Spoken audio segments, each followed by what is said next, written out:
dat is het heel kort in ieder geval, ja. Ja, en ook een keer terug geweest nog. Dus ja, dan kom ik van terug. En ja, dan steeds weer hier. Hier is niks veranderd. Het lijkt zichzelf dus een hoop wiezer geworden, om het zo maar te zeggen. Hoe lang ben je dan weg geweest? In India zelf denk ik een half jaar. Ja. Dus ja, dat. En dan komt ze hier en dan probeert ze toch ook een stukje zichzelf te zien in deze wereld. Aan deze kant van de wereld. Wie kwam ze dan uiteindelijk op deze plek terecht? Want dus eerst, ik hoor een gedeelte van Jacques. Hoe ben je dan met Jacques in contact gekomen? Ja, hoe toeval. Oh, toeval. Nee, ja, wie ben ik bij Jacques terechtgekomen? Ja, dat is een lang verhaal, dus daar gaan we dan beginnen. Want volgens mij is dat dan toch een soort van geestverwant. Ja, ik denk dat ze het misschien zo wel mogen nemen. Dus dan denk ik allebei wel vrij denkend. Jacques, die had altijd in de buitensport gezeten. En dat is zijn tak van sport. Dus altijd buiten natuur. Dus dat is nu nog steeds met aan de gang met voedselbos en dingetjes. Ja, deze plek wordt er toen natuurlijk ook ontstaan. Met de partner van Jacques. De oude partner van Jacques. En ja, op een gegeven moment kom ik hier zelf yoga volgen. Nooit van yoga gehuurd, maar Google yoga. Oh, hier Rogel doen ze yoga. Laten we dat eens gaan doen.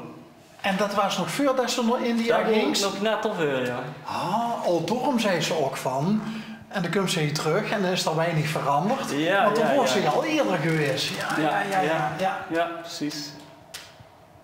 Wat grappig. Grappig, ja. Dus de best ook pas later hier gaan horen. Nou ja, ik kom hier als leerling, als yoga volgend, kom ik hier terecht.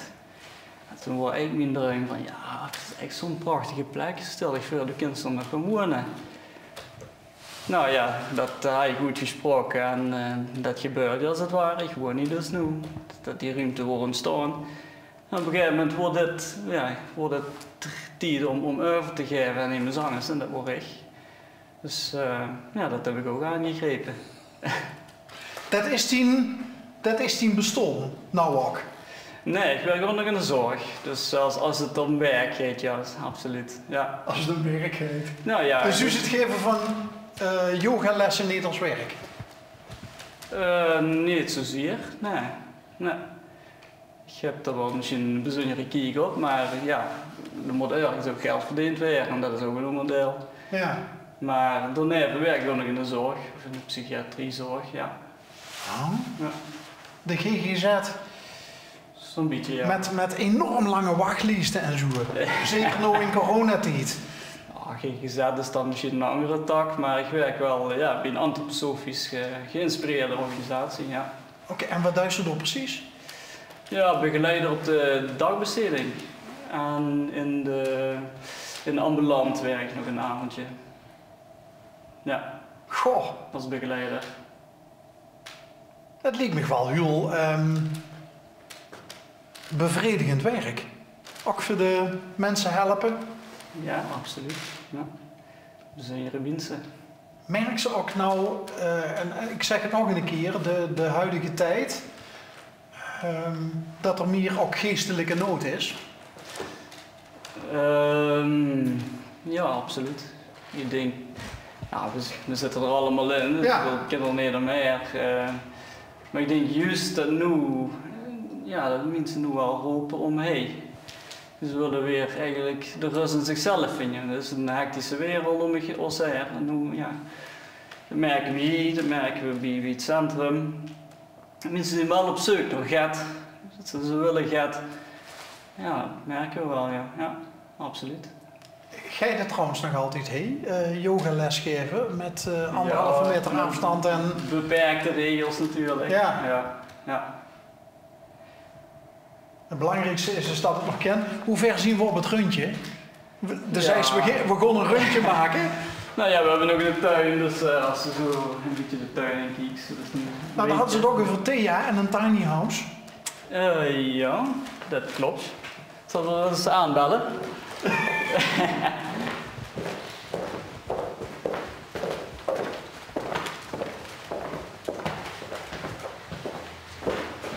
ik zei net ook van, is het nou een tipi of een wigwam? Ik weet niet, hoe was het noemen?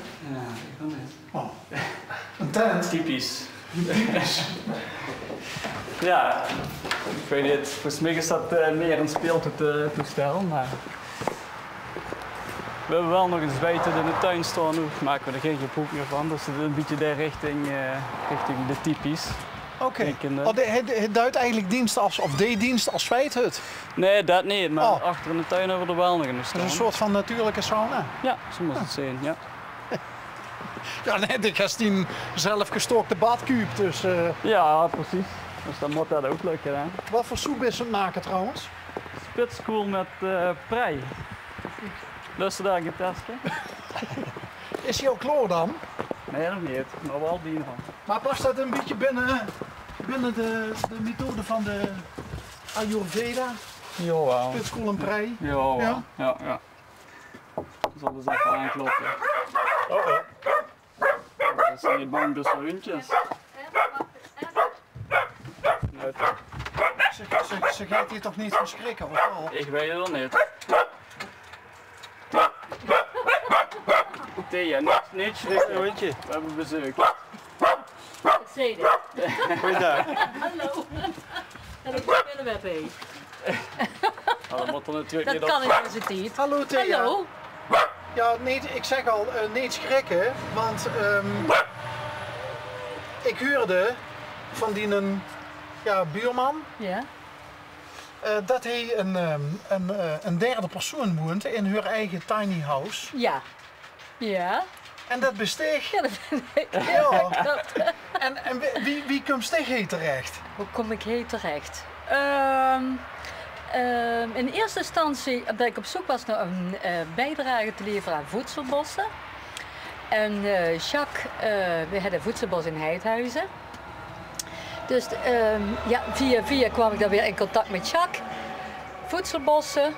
En toen zag ik dit huisje en toen vroeg ik aan hem, is dat een tiny house? En woont er al iemand in? En toen woonde tijdelijk Robbie erin. Ja, Rob, ja. En toen zei ik heb altijd in een tiny house willen wonen, maar ik zou het fijn vinden als ik dat eens gewoon zou kunnen uitproberen. Kan dat hij? En toen zegt hij, ja, dat is prima. Wil je het uitproberen als Robbie hier weg is? Nou, toen heb ik het verder wat opgeknapt binnenin. En sindsdien woon ik hier. Klinkt als een dream come true. Ja, is ook zo. Maar Dat de is meeste ook heel mensen zo. die zien pas net bekend, überhaupt, als ze dat al zien met het idee tiny house. En ik Ja. zeg van, ik heb het altijd al gewild. Ja, precies. Wie- Nou, en wie kwam lang dat nou gekoesterd is de eigenlijk? winst dan? Nou, ik woon in Venray, officieel, in een 2 onder 1 kap hoes. En dat vond ik echt op een bepaald moment veel te groot. Ik zat er en ik dacht op een bepaald moment, wie gebruikt al die ruimte heen? Ik alleen. En toen dacht ik, dit vind ik eigenlijk niet gezond. Er moet een gezin in, en nee, ik in ieder geval. En toen ben ik me gaan oriënteren, ja, wat wil ik dan wel? En toen kwam ik eigenlijk iedere keer weer op een tiny house. Maar dan nog het liefst een tiny house om deels. Maar zover zien we nog niet. We zijn wel bezig met een project in Venray daarin. Maar en eigenlijk ben ik me toe gaan oriënteren op tiny houses. En dit kwam op mijn pad. Het is gewoon zoals dat moeten zien. Dus Alweer een typisch geval van toeval bestaat niet. hebben we dat zo vaak over gehad. Hè? Toeval bestaat precies. niet. Dat is echt zo. Hè? Daar hebben we het heel vaak over gehad. Dus nou, en ik woon dus in dit tiny house. En de zeis net, ik was op zoek naar een manier waarop ik een bijdrage kon leveren aan voedselbossen. En voedselbossen, ja precies. Waarom is dat zo belangrijk voor dich? Nou, op een bepaald moment was het inderdaad zo dat ik ook wat tijd voor had om eens te kijken van wat zien we in godsnaam met de natuur aan het doen. Ook met al dat plastic wat we hebben, het eten wat we van het buitenland halen en niks vanuit onze eigen regio halen. En toen dacht ik echt, ja, dit is gewoon niet goed. En uiteindelijk kwam ik, als ik daar op het zoeken was, bij voedselbossen uit. Inderdaad, van terug naar de natuur. Al de bossen die langzamerhand die dennen die kapot gaan, als we daarvoor in de plaats eens wat nieuws neer zouden kunnen zetten. En eigenlijk is dat gewoon zo gegroeid. Maar daar hebben we toch boeren voor in Nederland? Ja, we hebben Veel boeren strijd, hè? en boeren. Ja, nou, maar die boeren die we nou hebben, die sturen dan maar naar het buitenland toe. Wij nemen niet het regionaal voedsel, dat kopen we gewoon niet. De Maar- kleine boer die hier nog zit, Ja. met zijn biologische groenten, die moet echt zijn best doen om klanten te krijgen. En natuurlijk is het ook zo gegroeid. Ik bedoel, wat dat betreft veroordeel ik verder niemand. Het is een kwestie wat dat zo gegroeid is. Ja. Maar ik kan ze ook een tegenpool, een tegenbeweging op gang zetten. En dat is een vorm van voedselbossen. En dan begint ze dus eigenlijk weer helemaal onderaan, hè? Met een voedselbos. Ja, precies. Dan begint ze helemaal veel van met een voedselbos. Ja. Met groenten en dergelijke. En Ja. die bijdrage, lukt dat een beetje? Ben je nu voedselbosboerin inmiddels? Ja, en enthousiast ook nog. Ik vind het helemaal geweldig. Ik vind in ieder geval, wat ik daar ook verder heel erg geweldig aan vind, is inderdaad om te kunnen laten zien hoe ze van een bos, waar hier veel zandgrond is en waar de grond van verzuurd is, hoe ze met eigenlijk heel natuurlijke producten het toch weer productief kan maken.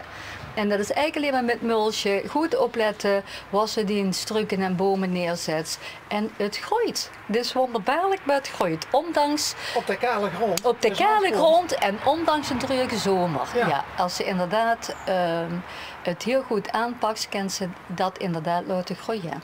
En dat is eigenlijk verder niks als de natuur helpen. En natuur helpen is inderdaad veel mulchen, goed opletten, wassen de spullen neerzet, dat het in de zon komt te staan als het nodig is, of in de schaduw als het nodig is. Zoveel mogelijk buiten de wind houden. Ja, en iedere dag wat ik kijken en het groeit. En dan hebben we het denk ik nog niet eens over voeding. Ik denk vooral Nee, precies. over weer veel dichter bij de natuur Te komen. komen. Ja, precies. En de voeding, daar zijn we hier in ieder geval een stuk mee bezig met een moestuin aan te leggen. En dat ook proberen gewoon de natuur te volgen en geen kunstmest of wat dan ook te gebruiken.